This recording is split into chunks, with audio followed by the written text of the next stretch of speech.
प्रसन्नवदनं जाये सर्वविघ्नोपशान्तये यशस्थिरभक्ताद्याः पारिज्याः प्रजितं विघ्नं निघ्नं दातं विश्वक्षेणं तमाश्रये। ओम श्री गोविंद गोविंद महाविश्वास्य प्रवर्तमानः आर्तिब्राह्मणः सैतवराकले वैवस्वनन्त्रे कलिगे प्रथमपादे जुम्बोदीपे भारतवर्षे भरतखण्डे मेरोः दक्षिणदिग्भागे आग्नेयप्रदेशे कृष्णाकावेर्योः मध्यदेशे समस्त देवता ब्राह्मण हरिहरसन्निधौ अस्मिन् व्यवहारिक प्रभवादि षष्ठी संवत्सराणां मध्ये विश्वस्नाम संवत्सरे दक्षिणायणे श्रावण मासे शुक्लपक्षे षष्ठीम्यां हस्तानक्षत्रे युक्तायां राजा राष्ट्र अभिवर्धेद्धं लोकक्षेमाभिवर्धेद्धं अस्य यजमानस्य మీ పేరు గోత్రం మనసులో అనుకోండి సార్। యజమానస్య గోత్రస్య నామధేయస్య పత్ని సమేతస్య పుత్రస్య సపుత్రకస్య क्षेम स्थैर्य धैर्य वीर्य विजय हभय आयुः आरोग्य ऐश्वर्य अभिवर्धेद्धं सकल कार्य अनुकूल सिद्धेद्धं श्री पद्मावती समेत श्री श्रीनिवास स्वामिनः कल्याणोत्सव आचार्य मुखेन अद्य करिष्ये। गोविंद लक्ष्मी रमण गोविंद।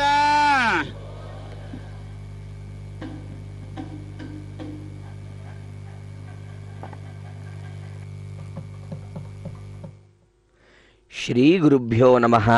श्री श्रीवत्सांकितम हृदि भावयामि। भक्तजनों, भागवत प्रियों, दर्शकों तथा श्रोताओं, आज के शुभ पावन तिथि पर श्री श्रावण मास के षष्ठी तिथि पर विशेषतः बुधवार सर के इस महान पावन अवसर पर भगवती पद्मावती देवी के दिव्य आलय का शिखर का दर्शन हम यहाँ पर कर रहे हैं। शिखर दर्शन मात्र से समस्त पाप हर जाते हैं। वैसे ही भगवती पद्मावती देवी माता वात्सल्य स्वरूपिणी यहाँ पर अपने दिव्य अलंकरणों के साथ विशेष पुष्प मालिकाओं से सुसज्जित अपने दिव्य आसन पर विराज रही है। माता पद्मावती देवी जो साक्षात वरांकुशौपाशमभीति मुद्रां करैर्वहन्तीं कमलासनस्तां बालार्ककोटिप्रतिभां त्रिनेत्रां भजेऽहमाद्यां जगदीश्वरीं तां। जैसे कहते हैं देवी पद्मावती जो साक्षात लक्ष्मी स्वरूपिणी हैं, जो वैकुंठवासी भगवान नारायण जो हैं, जो साक्षात अखिलांड कोटि ब्रह्मांड नायक आश्रित वर परिपालक अर्चावतार स्वरूप बनकर जो इस पृथ्वी मंडल पर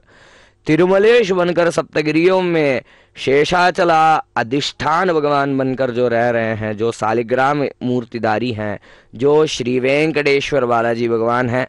उनकी धर्मपत्नी बनकर इस क्षेत्र में रह रही है। माता इस दिव्य क्षेत्र में अपने वात्सल्य से प्रत्येक भक्त की इच्छा को पूर्ति करते हुए यहाँ पर पद्मासन पर विराज रही हैं। भक्तजनों, यह हमारा सौभाग्य है कि आज के इस पावन अवसर पर तिरुमला तिरुपति देवस्थान द्वारा आयोजित इस दिव्य मंगल माता पद्मावती देवी तथा भगवान वेंकटेश्वर स्वामी के दिव्य कल्याणोत्सव के साक्षीभूत बनने का सौभाग्य हमें प्राप्त हो रहा है। तथा श्री वेंकटेश्वर भक्ति चैनल के माध्यम से हम साक्षात श्री वेंकटेश्वर स्वामी के इस दिव्य कल्याणोत्सव का दर्शन कर पा रहे हैं। आचार्यों द्वारा ब्रह्मा का स्थान वहन कर भगवान विश्वक्सेन का यहाँ पर पूजन कर रहे हैं तथा वरुण भगवान का आवाहन कर कलश में स्थल शुद्धि किया जाएगा तथा ब्रह्मसूत्रों का पूजन तथा रक्षा सूत्रों का पूजन किया जाएगा। उनके पश्चात नूतन वधू वर जो भगवान एवं भगवती हैं उनका आवाहन किया जाएगा। आवाहन आदि विधियों के पश्चात उनका पूजन होगा, मधुपर्क समर्पण होगा तथा विशेष समर्पण के रूप में ब्रह्मसूत्र एवं रक्षा सूत्रों का समर्पण किया जाएगा। भक्तजनों, नित्य कल्याण चक्रवर्ती के रूप में प्रभु इस महान क्षेत्र में विराजते हैं, जहां पर प्रभु को प्रतिनित्य प्रतिदिन कल्याणोत्सव किया जाता है। आचार्यों द्वारा विशेषतः श्री वैष्णव संप्रदायों का अनुसरण करते हुए प्रतिनित्य इन कैंकर्यों को संपन्न कराना एक विशिष्ट बात है। इस कल्याणोत्सव के दर्शन मात्र से भक्तों के अभीष्ट पूर्त हो जाते हैं। वैसे ही आचार्यों द्वारा दिव्य आशीर्वाद प्राप्त होता है तथा इन दंपति के जो साक्षात सृष्टि के पालनहार हैं तथा भगवती जो साक्षात जगत जननी हैं, इनके दर्शन मात्र से ही हमारे सारे कष्ट हर जाते हैं, रोग शमन हो जाते हैं। वैसे ही धन कनक वस्तुवाहन की अभिवृद्धि हो जाती है। भगवान नारायण जो नमस्त्रैलोक्यनाथाय विश्वरूपाय साक्षिणे शिव ब्रह्मादि वंद्याय श्रीनिवासाय ते नमः जैसे कहते हैं, वे भगवान जो साक्षात तीनों लोकों के जो स्वामी हैं, जो शिव ब्रह्मा द्वारा वंदनीय हैं, समस्त ब्रह्मांड के चराचर राशि कोटि के जो देवताएं हैं जिनके सामने वह नतमस्तक होते हैं, वैसे भगवान नारायण का यहाँ होना, वो भी इस दिव्य मंगल स्वरूप श्री वेंकटेश्वर बालाजी के रूप में होना, यह विशिष्ट बात है। आइए दर्शन करिए, पुण्य प्राप्त करिए।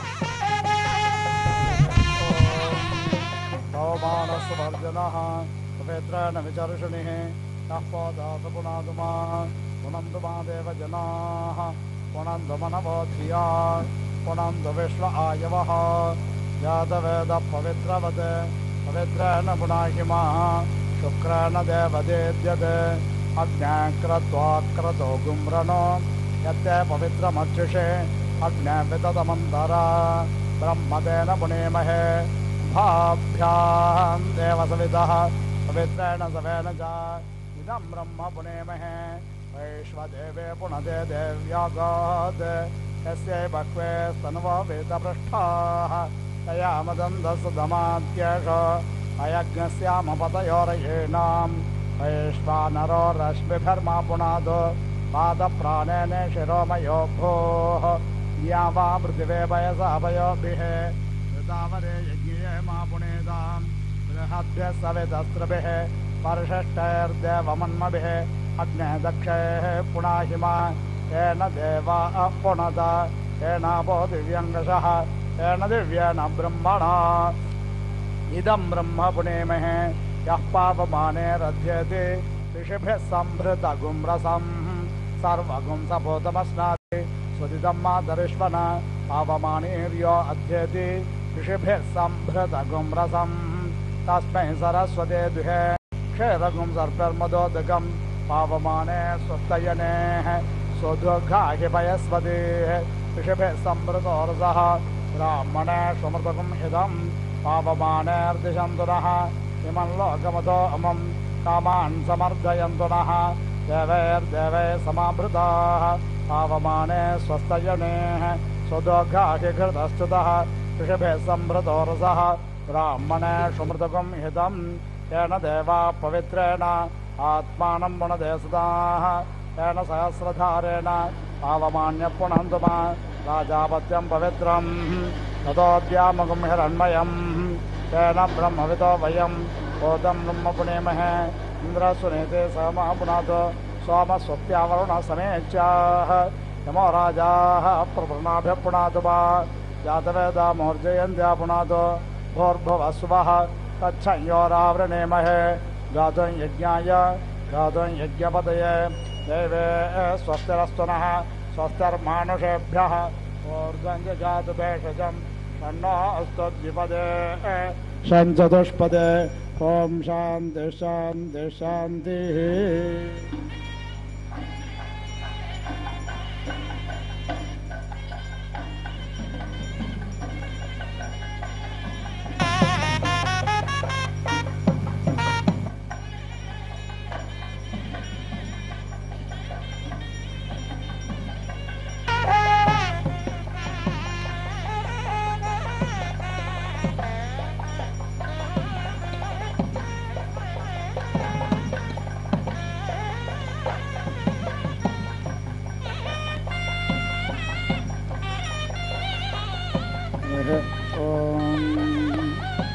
ध्रुवक्षेदुर्ध्रुवयोः ध्रुवासे ध्रुवं यो निमासे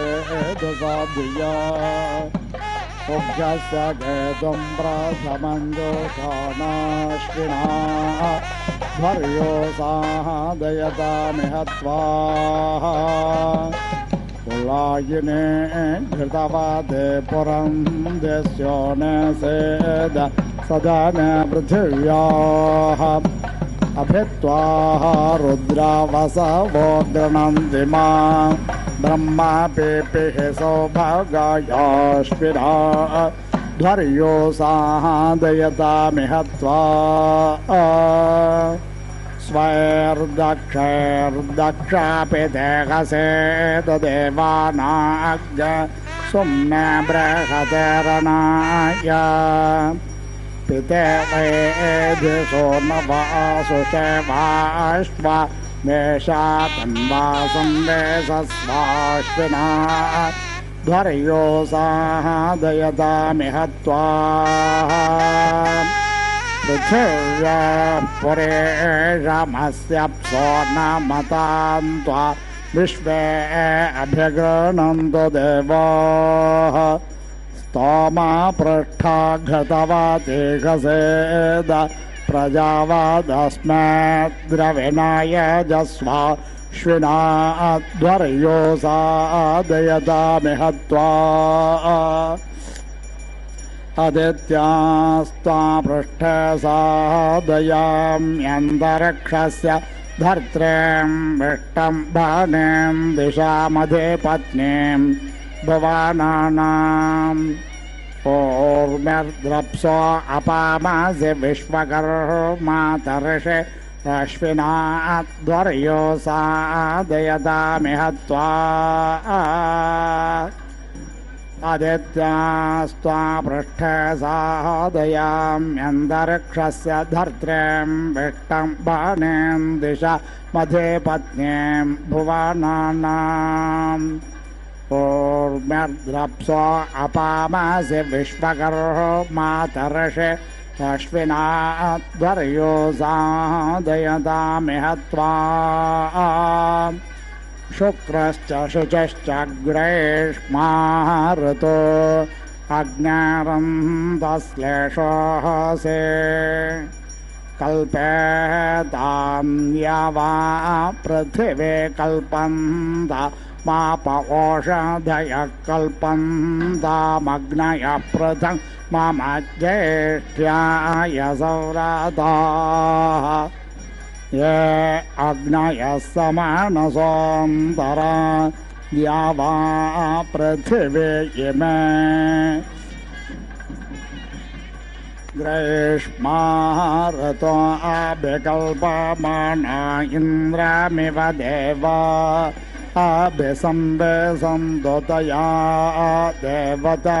याङ्गिरस्वध्रुवे सेदतम् सजोर्ऋतुभ्यः सजोर्विधाभ्यः सजोर्देवैः सजोर्देवैर्वायो नादैः अग्नयः त्वा वैश्वानरायाश्विना ध्वर्यो सादयतामिह त्वा सजोर्ऋतुभ्यः सजोर्विधाभ्यः सजो वसोभ्यः सजोर्देवैर्वायो नादैः अग्नयः त्वा वैश्वानरायाश्विना ध्वर्यो सादयतामिह त्वा सजोर्ऋतुभ्यः सजोर्विधाभ्यः सजो रुद्रैः सजोर्देवैर्वायो नादैः अग्नयः त्वा वैश्वानरायाश्विना ध्वर्यो सादयतामिह त्वा सजोर्ऋतुभ्यः सजोर्विधाभ्यः सजोरा दित्यै सजोर्देवैर्वायो नादैः अग्नयः त्वा वैश्वानरायाश्विना ध्वर्यो साहादयतामिह त्वा सजोर्ऋतुभिः सजोर्विधाभिः सजोर्विश्वैर्देवे सजोर्देवैर्वायो नादे अग्नये त्वा वैश्वानरायाश्विना ध्वर्यो सादयतामिह त्वा प्राणं मे पाह्य पानं मे पाह्य यानं मे पाह्य चक्षुर्म उर्व्याविभाह्य श्रोत्रं मे श्लोकया अपः पिण्डौषधेर्जन्वद्विपादव चतुष्पात् पाहि दिवो वृष्टिमेराय मूर्धावयः प्रजापतिश्छन्दक्षत्रं वयो मयन्दच्छन्दाः निष्टम्भो वयोधिपतिश्छन्दो विश्वकर्मा वयः परमेष्टे छन्दाः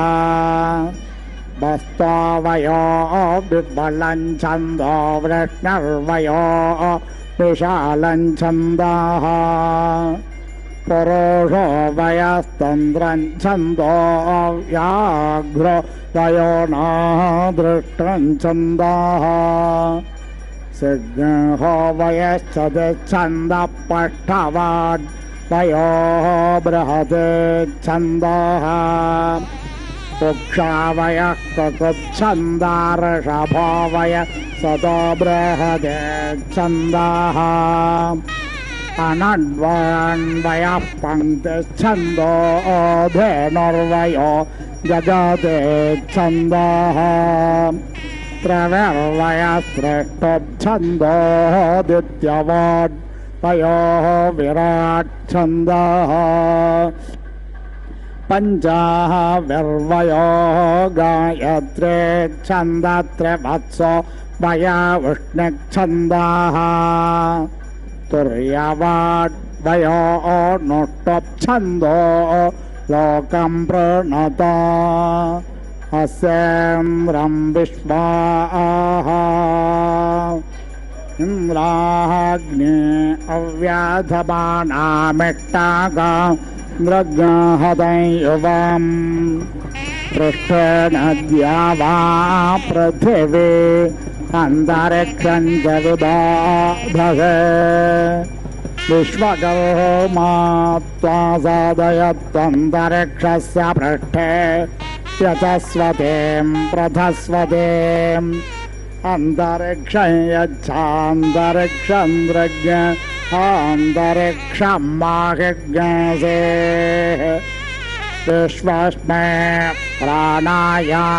पानाय व्यानाय दानाय प्रतिष्ठायै चरित्राय पायुष्टाभिपादो मह्या स्वस्त्याच्छर्दिषा सन्दमेन दया देवतायाङ्गिरस्व ध्रुवासेदा राज्ञासे प्राचेदिग्विराळासे दक्षिणादिक् सम्राळासे प्रतेचेदिक् स्वराळस्विदेचे दिगधिपत्न्यसे बृहदे दिक् विश्वकर्मा त्वा साधयत्वन्तरिक्षस्य पृष्ठे ज्योतिष्मते विश्वस्मै प्राणाय पानाय यानाय विश्वं ज्योतिर्यच्छा वायुष्टेधिपतिस्तया देवतायाङ्गिरस्व ध्रुवासेदा लोकं प्रणच्छिद्रं प्रणाधोऽसेद ध्रुवा त्वम् इन्द्राग्ने त्वा बृहस्पतिरश्मिन् योना अशेषदन् तास्य सोदादोहस सोमग्श्रेणन्ते प्रश्नायः जन्मन् देवानां विसस्रश्वारो चने दिवः इन्द्रं विश्वा अवेवृधन् समुद्रव्याजसङ्गिराः रथेतामग्रथेनां वाजानाग सत्पातिं पतिम्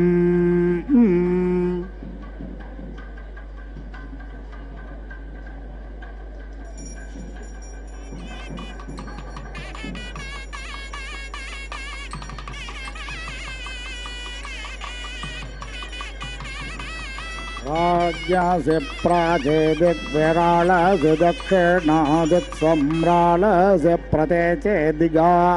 नित्यास्ते देवा अधिपतयः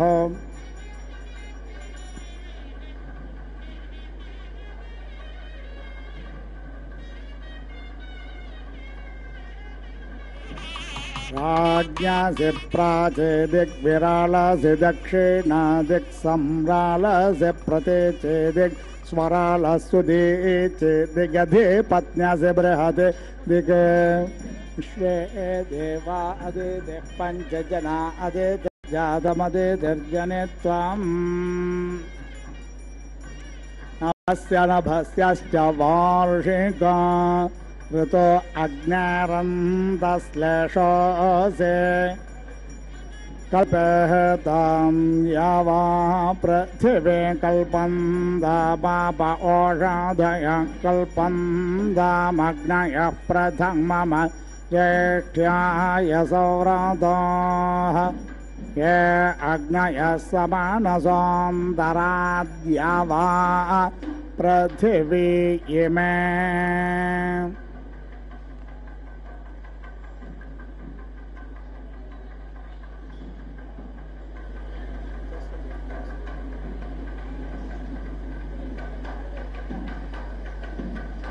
राज्ञासि प्राचेदिग्विराळसि दक्षिणादिक्सम्राळसि प्रतेचेदिक् स्वराळसुदीचेदिगधिपत्न्यसि बृहति दिक्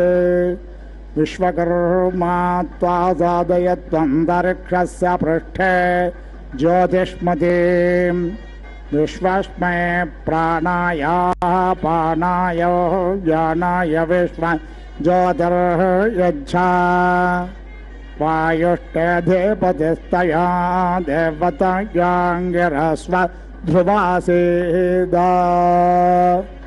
नभश्च नभस्यश्च वार्षिका ऋतो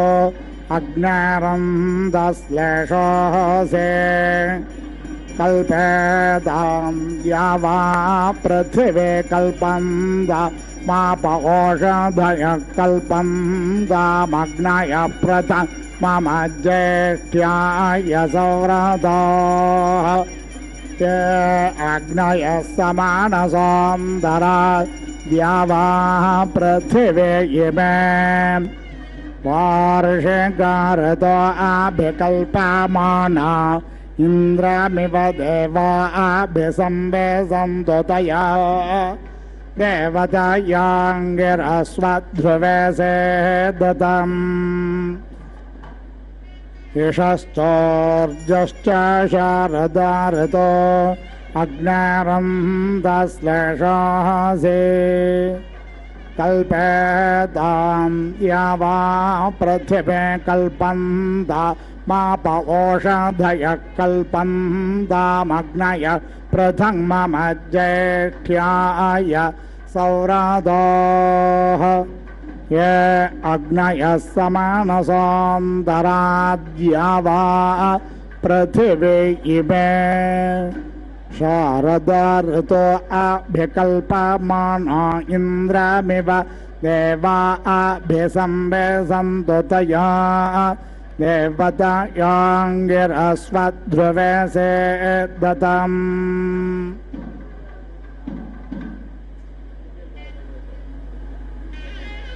आयुर्मे पाहि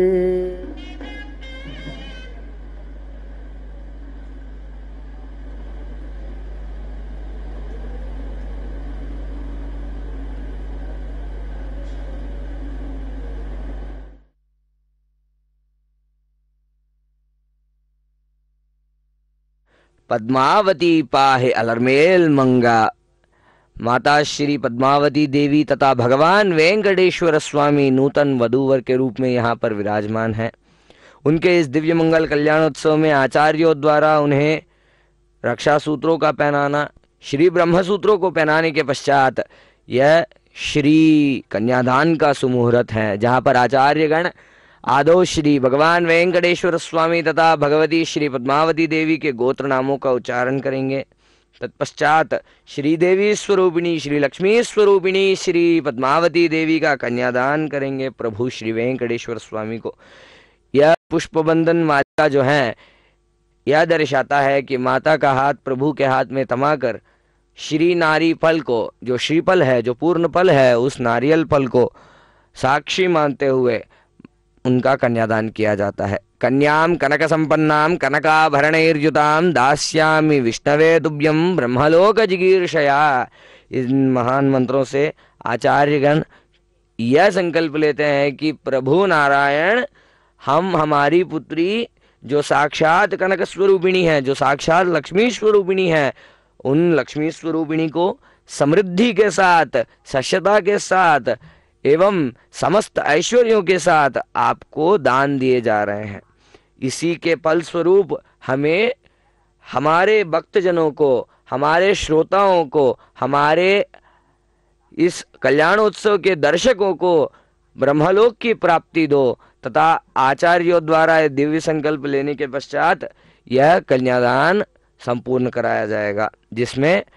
नारियल फल जो है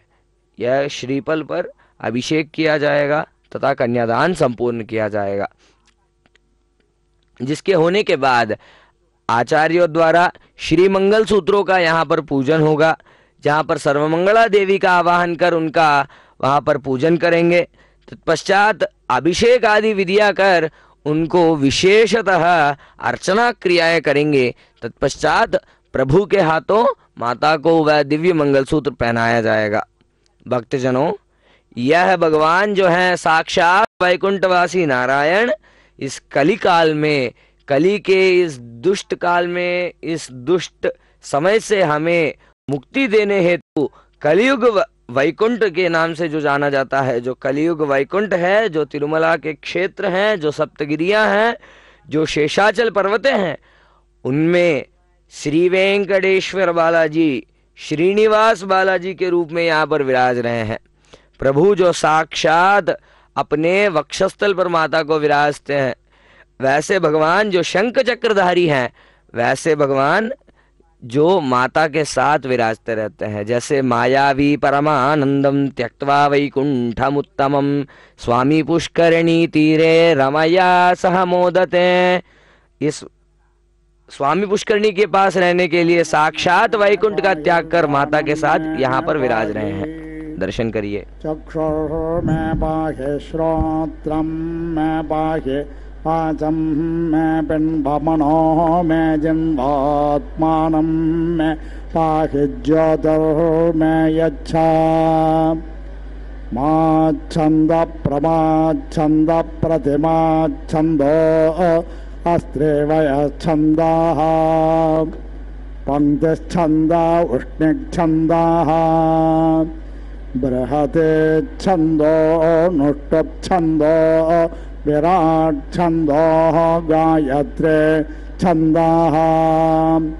त्रिष्टुप्छन्दो जगते छन्दाः पृथिवी छन्दोऽन्तरिक्षं छन्दो द्यौश्छन्द समाश्छन्दाः नक्षत्राणि छन्दो वाक्छन्दाः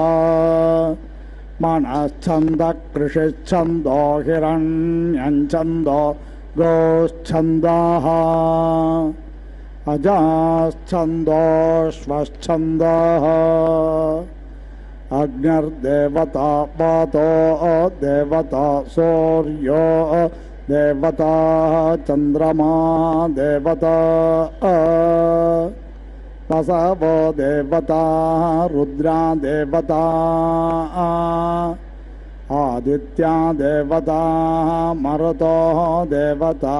वरुणो देवता अरुणो देवता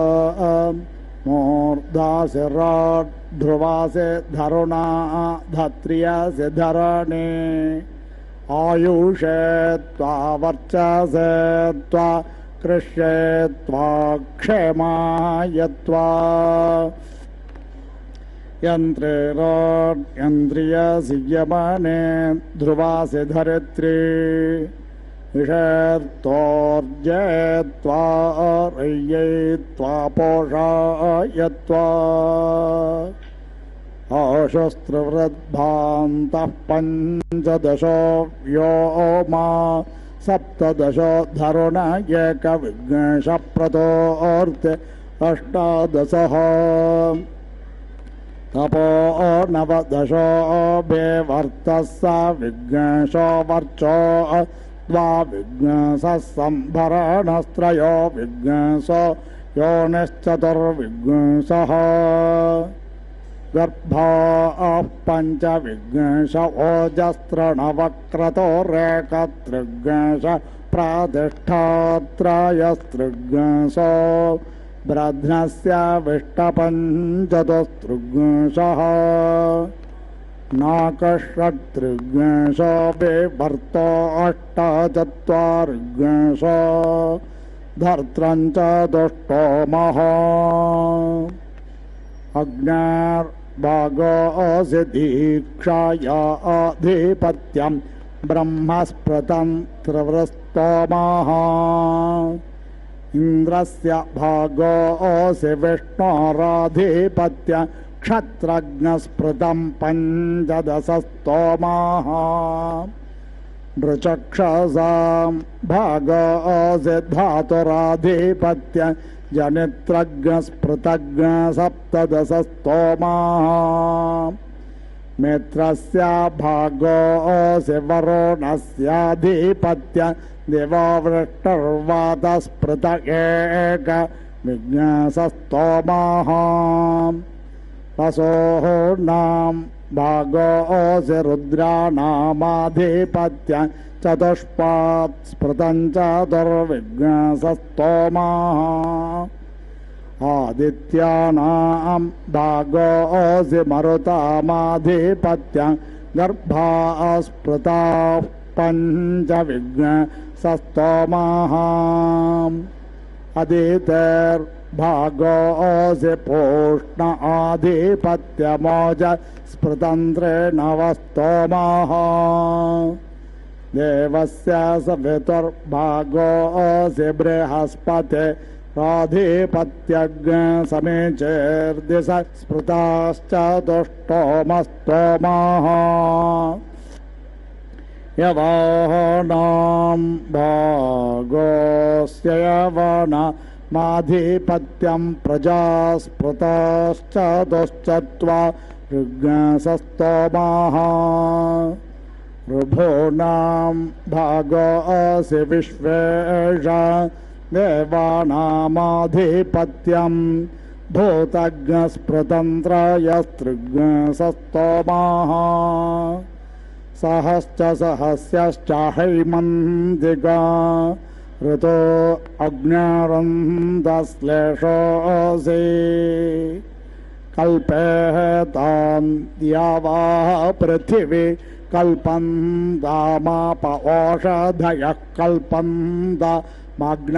प्रथमम ज्येष्ठ्याय सौरथाः ये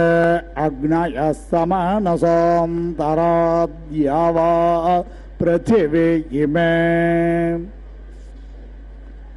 हैमन्तिका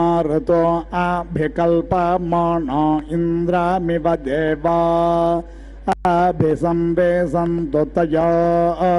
देवतयोऽङ्गिरस्वध्रुवेसि दतम्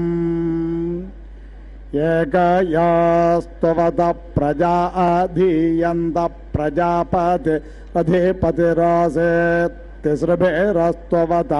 ब्रह्मा सृज्यत ब्रह्मणस्पति अधिपतिरासीत् पञ्चभिरस्त्ववत भूतान्यसृज्यन्त भूतानां पतिरधिपतिरासेत् सप्तभिरस्तुपत सप्त ऋषयो सृज्यन्त धाताधिपतिरासीत् नवभिरस्तुवत पितरो सृज्यन्ताधीति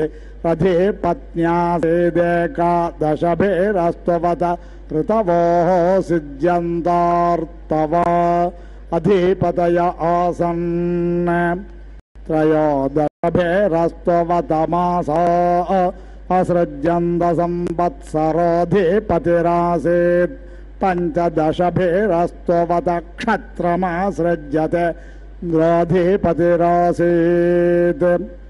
सप्तदशभिरस्तुवत ग्राम्या पशवो सृज्यन्त बृहस्पतिरधिपतिरासीत् नवदशभिरस्तुवत शूद्रार्या असृज्येतामहोरात्रे अधिपत्नी आस्ताम् एकविंशत्यास्तुवतैकशभा पशवो सृज्यन्त वरुणाधिपतिरासीत् त्रयोविंशत्यास्तुवत क्षुद्रा पशवो सृज्यन्त पूषाधिपतिरासीत् पञ्चविंशत्यास्तुवतारण्या पशवो सृज्यन्त वायुरधिपतिरासीत् सप्तविंशत्यास्तुवत द्यावा पृथिवी व्येताम् वसवो रुद्रा आदित्या नव्या यज्ञस्त एवाधिपतय आसन् नवविंशत्यास्तुवत वनस्पतयो सृज्यन्त सोमाधिपतिरासीदेकत्रिंशतास्तुवत प्रजा सृज्यन्त यवाश्चाय वाश्चाधिपतय आसन् त्रयस्त्रिंशतास्तुवत भूतान्यसाम्यन् प्रजापतिः परमेष्ट्यधिपतिरासीत् लोकं प्रणता अस्येन्द्रं विश्वाः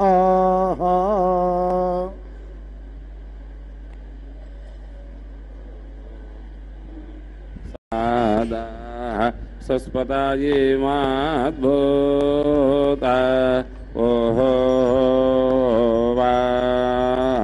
प्रायावो वा आजिन्द्रा स्याखामः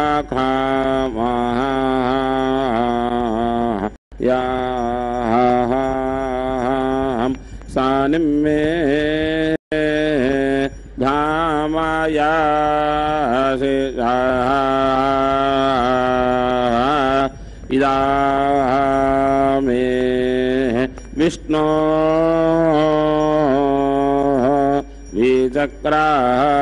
विचक्रामाये त्राये धाने धाधाये पां आदां समोङ्गो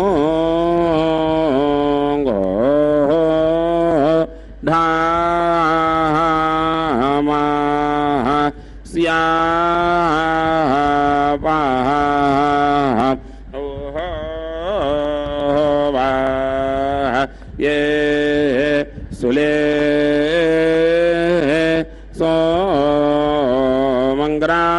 सोमङ्ग्राजानं वारुणाम् अग्निमन्वाराभामहे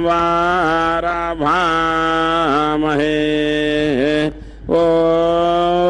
वाय आदित्यं विष्णुं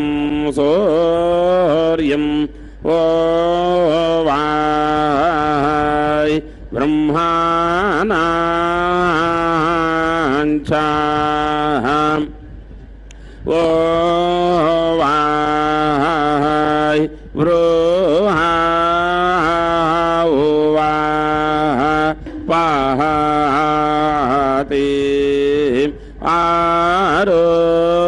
आरोहन् आरोहन् आरोहन्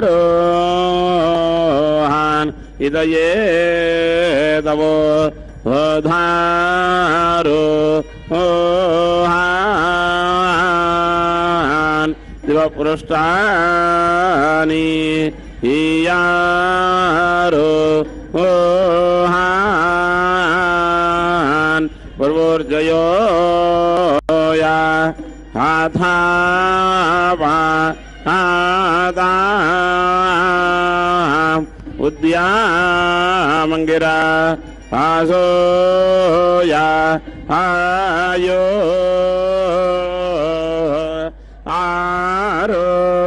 आरोहन् आरोहन्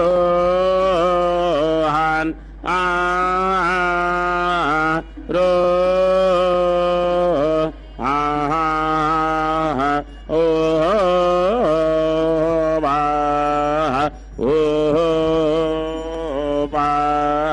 राये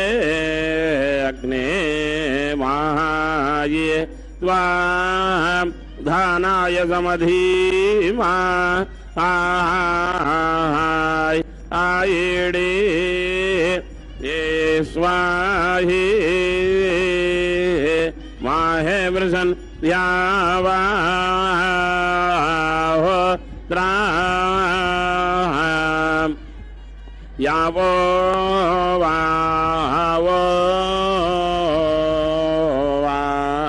थाय वो हाये राया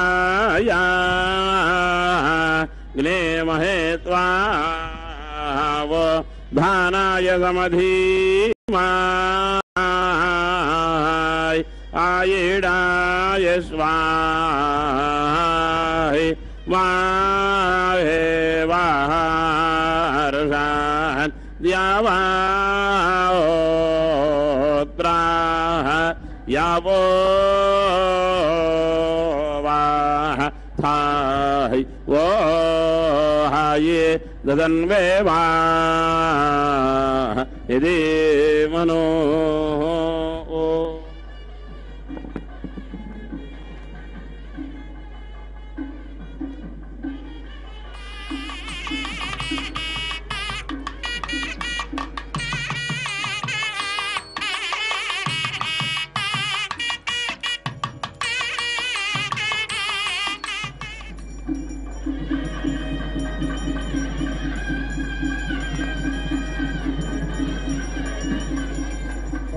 शयोवसेय आयत्सम्भूतं भूतं चित्रकेतप्रभानाभान् सम्भान् ज्योतिष्मागस्तेजस्वानाथमग्नस्तपन्नमितपन् रोचनो रोचमान शोभन शोभमान कल्याणः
ददन्वे वा यदि मनो वोच ब्रह्मे दिवेर्दत् पारी विश्वा निकाव्या नायमिच्छक्रौ वा वा भुवात् ओ वा ओ येडा प्रत्यग्ने होय आरसाराये श्रुनाहि वाहि स्वाता पारी यातो धाना सुरक्षासो भाला नियब्जावो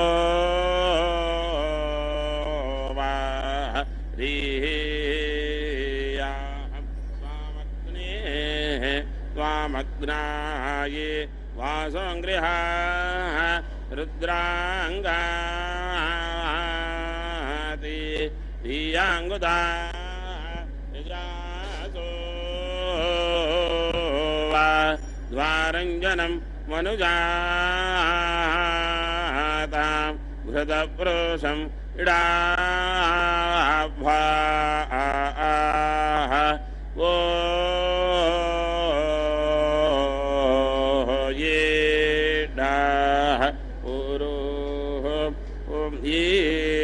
खयन्ते आपा स्यो वा आयेन्द्रञ्जातं ओ पा सादा वन्वाना सा सुवेरिया भावो वा वृधे नकिदे वाह इनाहि इनीमासाहि मासीया नकियायो पाया पयामासाहि मासीया दोषो आघात बृहद्गाया तुमद्गामान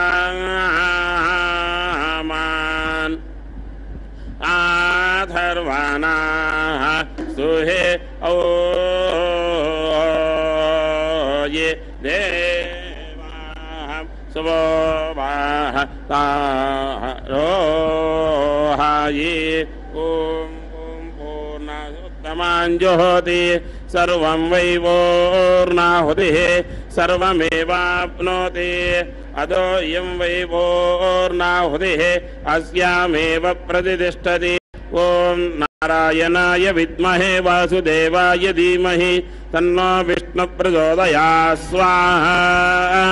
ओम महादेव्यै च विद्महे विष्णुपत्नी च धीमहि तन्नो लक्ष्मी प्रचोदयात् स्वाहा।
ननाथो ननाथः सदा वेङ्कटेशं स्मरामि स्मरामि। हरे वेङ्कटेश